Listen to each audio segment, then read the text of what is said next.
Hello, this is Dynamics here, and I'm doing another Blender tutorial, and this is about how to make flashing text or neon text, which is like has the animation of turning on, because you know the flicker sort of. So let's get into it. I haven't done one for a while. Never mind. Let's go. Let's pull my laptop a bit closer. So to start off, we can delete lamps. Delete the lamp. Oops. I'm gonna have my view as top view, but you can keep it where it is. So what we do is press 7, go away, press 7 on the number pad, the home button, then press Control Alt 0 on the number pad, and that positions the camera where your point of view is, as such. So I have told you about this in another tutorial, but most of you probably haven't watched it. Never mind. Right, to start off, we need text. Zoom in a tiny bit. So Shift A. Sorry about I couldn't get the size thing up, which is some people have them there in tutorials, but it just because it lags for me like hell, so I can't do that. So text, and then you type whatever in by pressing tab, and then whatever you want. Just put Dynamics in for me. Then you go on the font tab. You can then pick the fonts.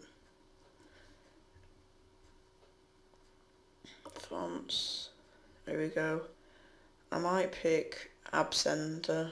It's a new font I got for the intro for the latest person I've done, which I find quite nice. It's a nice bold one. And then what you can do, if you want to keep it non-neon as such, just normal text that flashes, you will extrude it, and then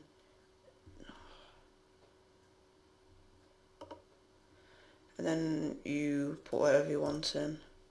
That's too much for me. Let's just put 0.2. That's a decent one. And then we will texture it, add new, and then we pick whatever colour. I'll pick a full red and make it, that's alright for me, and we'll save that. Well, and then what we do after will be, if you are keeping it like this, non-neon tube sort of thing, you will just keep it the same, I think. Just don't do this part, but if you are, go Alt C and then press curve from mesh / text, and it creates it from a text thing to a curve. And then what we'll do, we'll go /A, not /A, Shift A, and then curve, then circle, and let me zoom in.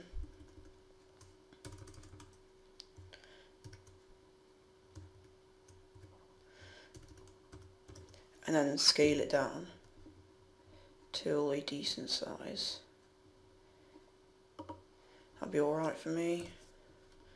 And then keep it out of the camera view. I don't think it matters, but it's better to keep it out. And then we go on the Bevel Object, and then click on your text first, make sure you do that, then you go on Bevel Object, then click the Bezier circle, and it should create that. And then what you need to do is just shrink it until we get the right size. And that's a decent size for me. As you see, it doesn't create the other dimension. It only does 2D. It doesn't do the depth, but it doesn't matter. But if you want to, you can do your Shift A, then you go curve, then you can go Bezier, I think, and it basically, you have to like basically copy over it, but I don't want to do that because I don't know how to do it and I can't make it work. Then what we do, let's just scale up a bit.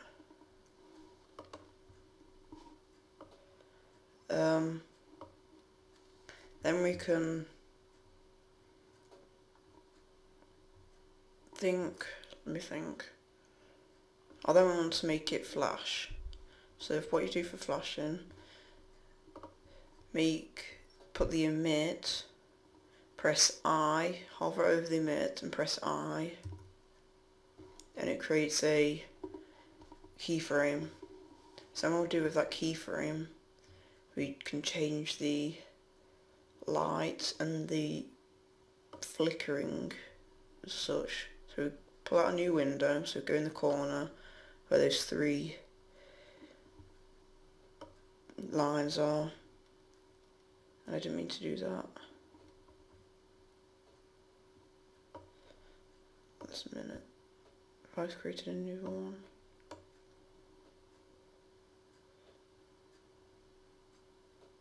There we go. So pull this out. I can take away that.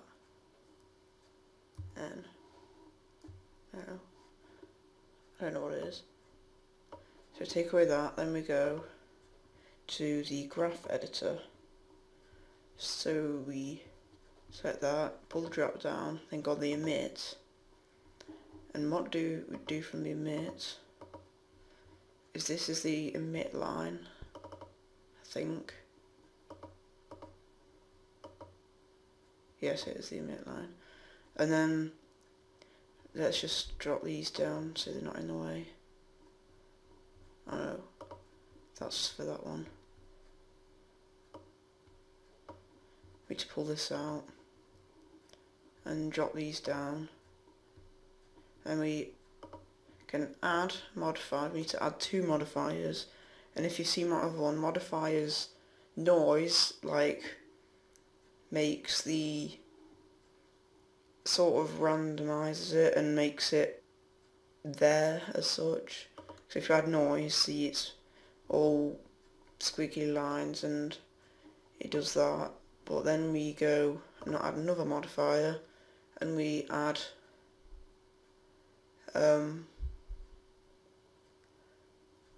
limits. And what we'll do with limits is the minimum is the minimum amount. As you see there, it clips it off. So if we take the minimum off, it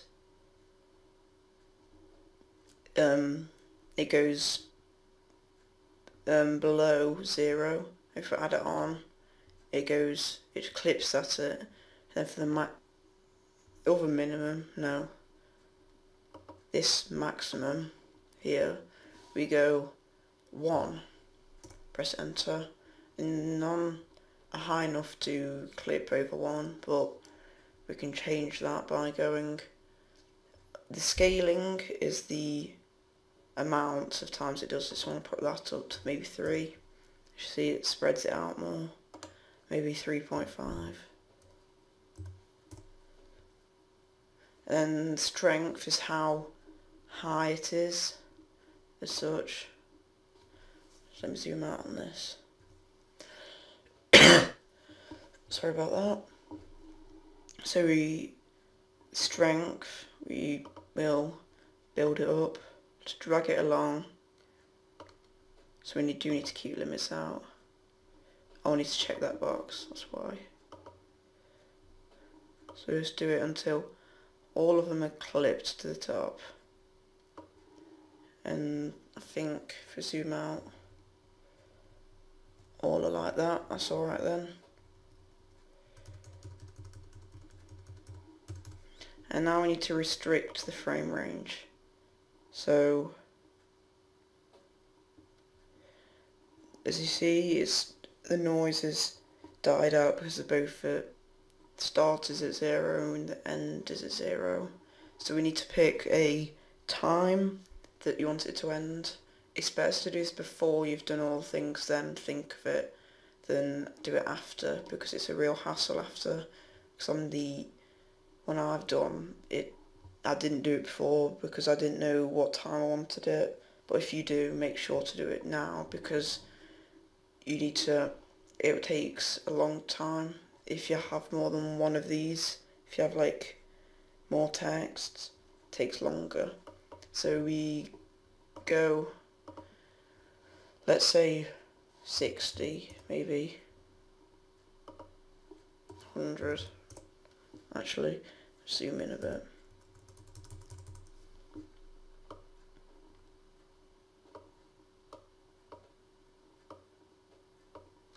Zoom out a little bit. Stretched it a bit, I think.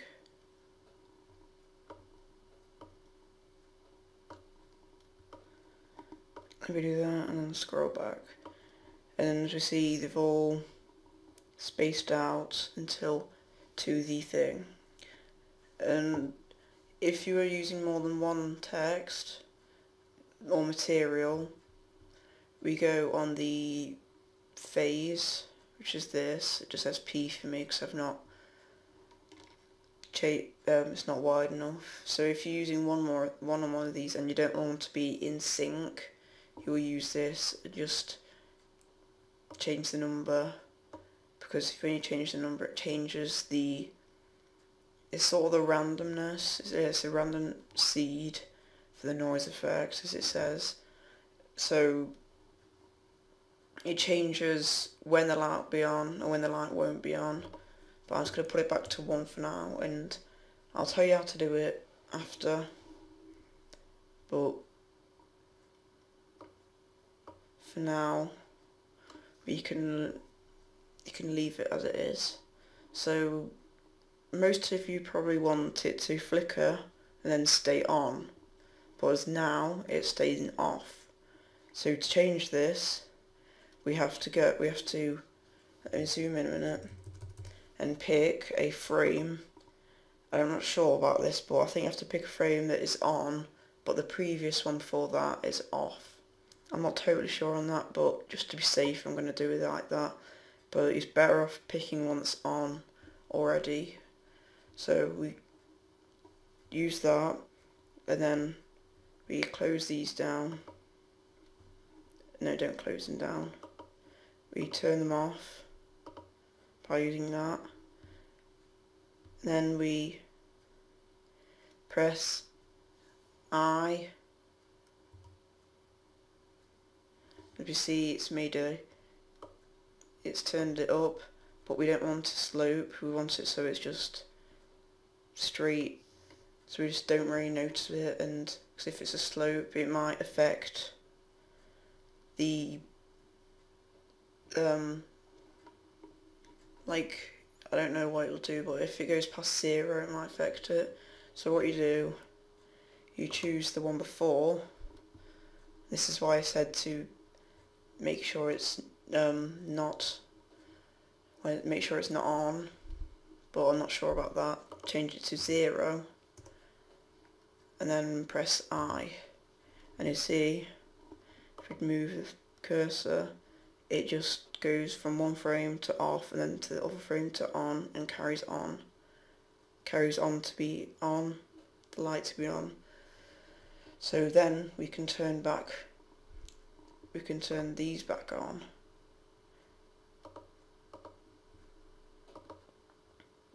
As you see now, after they've finished, it stays on. So if we play this in the 3D whatever it's called, deselect it, we can see that when we play from 0 or 1, sorry about the frame rate, it's because my computer's laggy. So you see it turns off and on. My frame rate's only at 5, but it doesn't really matter. Then when we get to 100 in a couple of seconds, we'll see that it stays on. So that's what it is so far. Let's just see what time we're on. 15 minutes.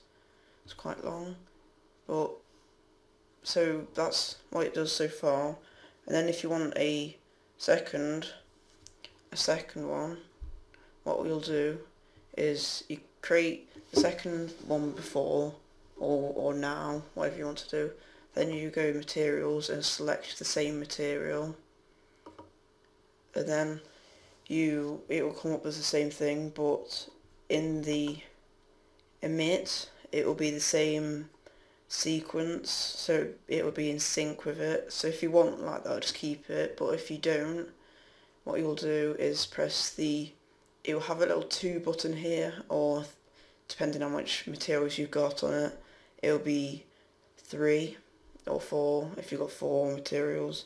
So you click that on every one, and then you'll change the phase. So the phase it randomizes the seed as I showed before, so it will go off on and off at different times, but it should stay the same for all the other things like the limits and the like the staying on thing. But that's really it. If you've got any questions, just put in the comments. But I can't think of... Oh, one more thing. If you've got like a background and you want it to affect it, because if it doesn't, if you haven't got a background, the light won't affect any of the like things around it. So if you want that, you can go indirect lighting, tick it, and then it says it only works with approximate gather method, so you go on that. And I'm not sure about this because I don't really know much about it, but I think that it should affect it so far. Let's just add a mesh, a plane, just scale it up and just lift it up a bit so it's there, and then we press F12 to render.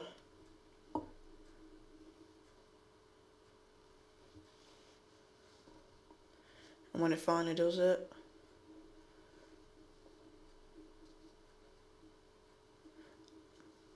I'll probably speed this a bit up a little bit. But when it finally does it, you'll see that it has an effect on the back. So I'll speed up now, and when I'll show you when it is done.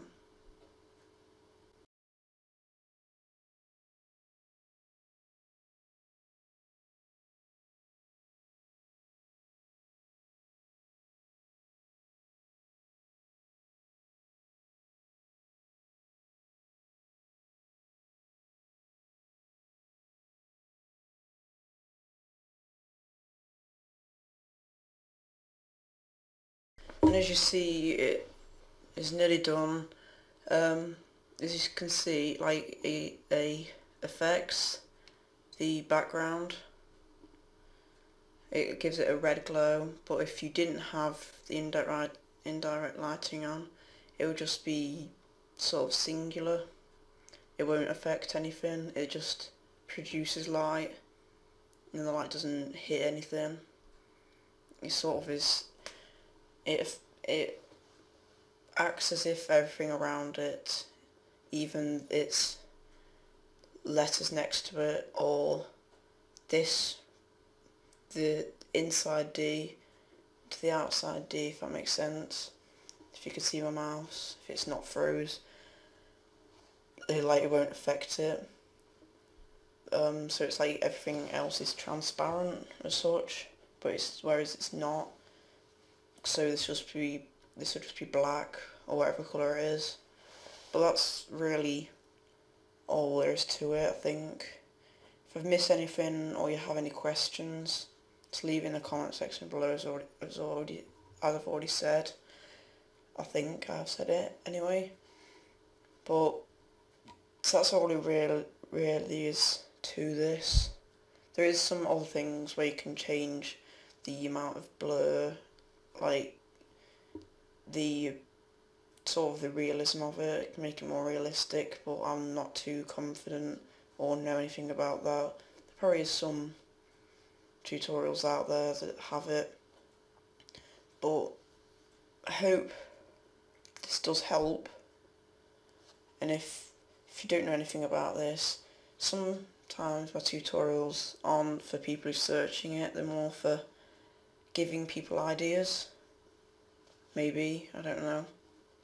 So like, say someone saw my video, subscribed to me, it would give them an idea to make an animation which has the lighting in, which will be good, but I bet there's better tutorials out there than mine. So if you want any more extra detail, just search it and it should come up with something. So that's all there is to it. I've been Dynamics. Leave a like down in the description, and I'm out. See ya.